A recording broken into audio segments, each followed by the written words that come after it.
دوستان عزیز درود میگوییم به هر یک شما و امیدوار هستیم که خوب و سلامتید.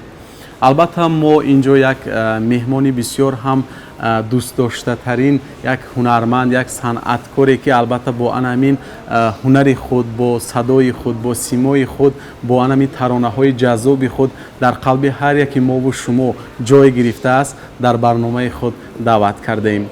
و امروز ما صحبت داریم با یکی از هنرمندان مشهور ستاره افغان، ولی اینجا تشریف آوردن. شما را به دوشنبه گلبسر و گلبدامان خوش آمدید میگوییم باری دیگر.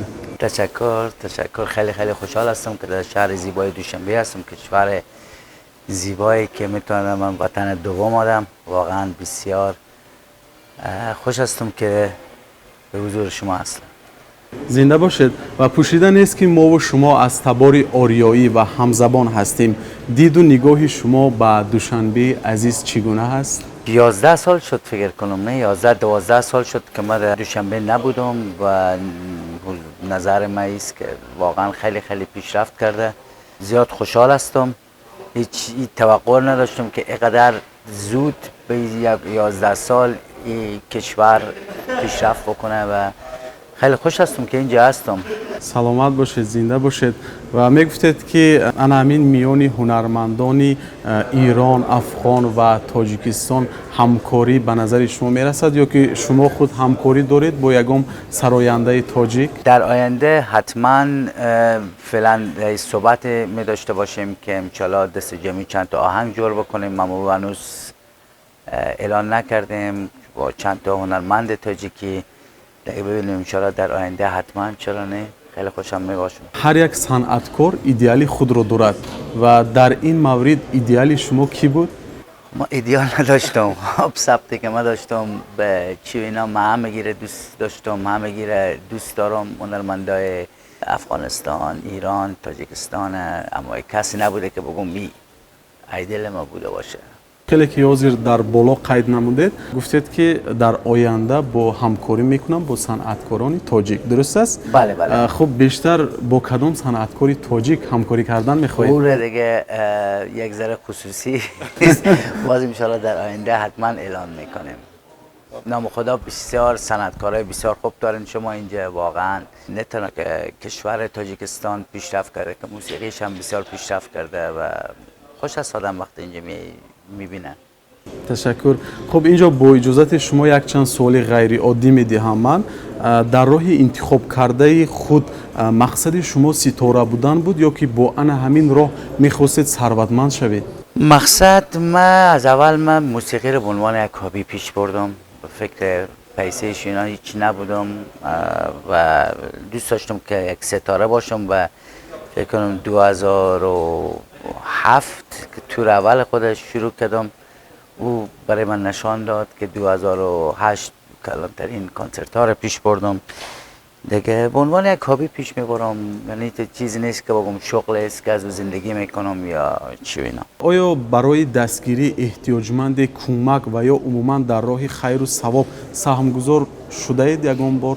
واقعا همیشه باعث میکرد که همیشه ما کمک بکنم. به نظر من مهمترین چیز است که آدم همیشه خیرات کنه، همیشه پیسه برای کشورهای قریب، مثلا آدمای قریب، اینا باید فکر کنم این بیشترین ثواب میکنه و ما همیشه این کار میکنم و دوست دارم در آینده هم این کار ادامه بدم.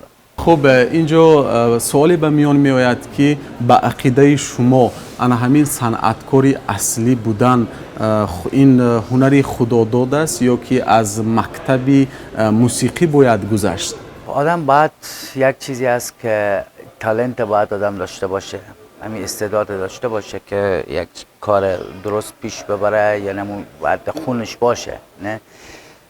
و معلومدار است مکتب هم باید آدم درست همون چیز پیش ببره. من فکر میکنم که بیننده های عزیز ما بسیار هم میخواهند که یک چند مصرع زمزمه سرودی آهنگ خود را از زبان خودی ولی بشنوند و از شما خواهش میکنیم بهر بینندگان، بهر مخلصان خود یک چند مصرع همون سرودی که به خود شما پسند است زمزمه کرده باشید.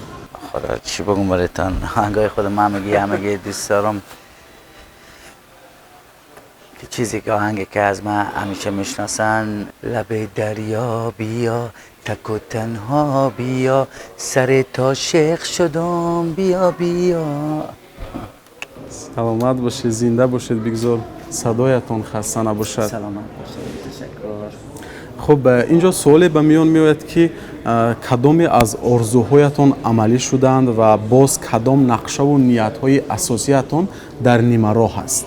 آرزوی من است که همیشه خداوند هرچی خواستم آرزوی من، یعنی کمک کرده همراهیم که با آرزوی خود من برسم.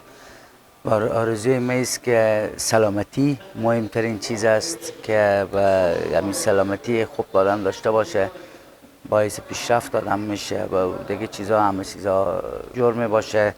و انشالله سر آلبوم جدید خود کار میکنم که یه آلبوم انشالله به خوبی و به زودی انشالله با بازار بیه و ایره جور آهنگای خود پخش کنم که تمام تاجیکا، افغانا، ایرانی ها اینا بشنوند. تشکر، زنده باشید. و چخیلی که خود شما قید نمودید، گفتید که میخواهید به نزدیکی آلبوم خود رو پیشنهاد کنید. بله. و اینجا برای ما سوالی به میان میآید که از طرف انا همین مخلصان شما، چون که مخلصانتان هر یک سرود شما رو، هر یک ترانه شما پیگیری میکنند، اینجا سوال میتیند که برای چی ولی در یک سال یک یا که دو ترانه تولید میکند؟ آیا شما باز از همین هنرمند بودنتون به دیگر کار، به دیگر شغل مشغول هستید یا که نه؟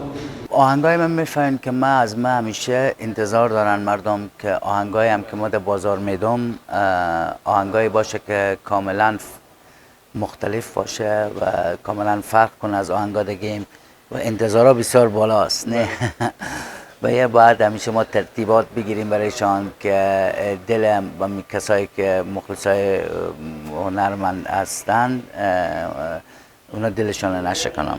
و گفتم که موسیقی به عنوان یک هابی من پیش میبرم و مقصود دیگه بیزنس های خود اونجا میباشم.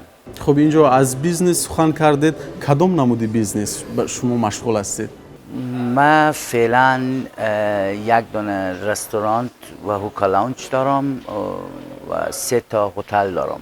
هتل های بسیار کلان است. در کدام کشور، در کدام دولت؟ در جرمنی و در شهر زیبای، دو تایش در شهر زیبای هایدلبرگ است که شهری است که بهترین فکر کنین دکترای دنیا اونجا دارن. یک شهر بزرگ، یعنی بیشترین توریست تمام آلمان از نگاه کلانیش هایدلبرگ داره. حسابی اونجا مشغول هستم و یک هتل لگیم در نزدیک ایرپورت فرانکفورت است، دارمشتات، و زیاد مشغول همی کارا هستم. بهتری اینجا از گفته شما برمیآید که ما فکر میکنیم که وقتی مخلصان شما به انا همون شهری شما گفته تشریف آورن در هتل شما، البته شما مهمان پذیری میکنید ما رو، چرا نه؟ نه حتما واقعا. سلامت باشید. خب در اتمام برنامه من بسیار میخواستم که برای تمنیات شما برای مردم تاجیکستان، برای مردم افغانستان، برای تماما برای آریای نژاد چی است؟ مرحبا. مسیج می باشه که همیشه با هم همبسته باشند، قدر همدیگرای خود بدانند، مخصوصا قدر این کشور زیبا را بدانند. این نظر من پایتخت موسیقی دوشنبه، پایتخت موسیقی دری زبانان، فارسی زبانان می باشه و واقعا یک شهر دوست داشتنی و در کنسرت ما بیان. اتفاقا امشب یک پروگرام دارم و سبا در کاخ سروش کنسرت ما می باشه. کوشش کنید در کنسرت ما بیاین که مثلا هنرمندان بیان که من اینجا همراه پرودوسرم هم اینجا می باشم و انشالله با ارکستر خوب اینجا میتونن موزیک چی میگن لذت ببرن از موزیکی که او طرف پلی میشه و اینا. اینجا هنرمندایی که اینجا هستن دعوت می باشند. من همراه برنامه گذار من نمبرهایشان ندارم برنامه‌گذار ما با تماس باشن و خوش میشم که همه گیره ببینم. خب تشکر. و اینجا بسیار یک سوال دیگر میخواستم از شما پرسم که چخیلی که قید نمودید تشریف شما به دوشنبه به تاجیکستان باری اول نیست، درست است؟ بله بله. باری دوم یا که سوم است. وقتی به فکرم شما کنسرت در دوشنبه آمدید اشتراک کردید، به فکر من سالهای 2011 بود. بله. خب نگاه شما وقتی شما سال 2011 به دوشنبه آمدید، نگاه شما برای وطن، برای همین دوشنبه پایتخت ما تا انا 2023 چگونه است؟ تغییرات پایتخت، تغییرات شهر چگونه است از نگاه شما؟ اصلا باور نمیکردم که تاجیکستان اقتصاد پیشرفت کرده باشه. یعنی هیچ فکر نمیکردم. اگه میفهمیدم من حتما زودتر اینجا می آمدم و واقعا خیلی خیلی خوش هستم. واقعا پیشرفت کرده، هیچ کمبودی در این شهر من نمیبینم و واقعا کسایی که اینجا مسئول این پیشرفت بودن واقعا آفرینشان و این باید بیشتر نظر ما باید تبلیغات شوه که به خارج از کشور که مردم بفهمن که تاجیکستان جای توریستی است، جای است که ارزش آمدن اینجا داره. یعنی به اینجا که بیان برای سفر بیان، برای خوشی بیان، واقعا عالی. در اتمام صحبت انامی مخلصان شما بسیار میخواهند که یک سرودی است که باور میکنید در کدام کوچه و بازار و خیابان نروید، انامون سرود شما زمزمه کرده میشود. سرود با نام زیم زیم زیم. بسیار ما خواهش میکردیم که برای مخلصان خود یک 4 مصرع انامون سرود را زمزمه کرده باشه. اتفاقا آهنگ زیم زیم ما ریمیکسش رو جور کردیم، فعلا در بازار نامده. او آهنگ انشالله در کنسرت خود اجرا میکنیم و زمزمه حتما پروگرام می باشه دیگه. کجکی ابروید نشه گشتم است، چی کنم افسوس مال مردم است. زیم زیم زیم زیم زیم زیم زیم زیم زیم زیم زیم زیم. تشکر زیاد بگذار. آواز شما صدایتان خسته نباشد. در اتمام صحبت به شما در انامین جاده‌ای که در جاده هم صنعت و هم در جاده بیزنسی که شما خودتان خیلی که گفتید، ما همیشه کامیابی برار آرزومندیم. بگذار باز هم به قولهای از این هم بلندتر شما رسیده باشید و ما امیدوار هستیم که همین تشریف شما به دوشنبه این آخرین نباشد. البته باز بیایید. همیشه در دوشنبه برای صنعتکارانی البته همزبانان باز است، برای شما باز است. بار دیگر شما رو به تاجیکستان به دوشنبه خوش آمدید میگوییم. عزیزم تشکر از شما. سلامت باشید.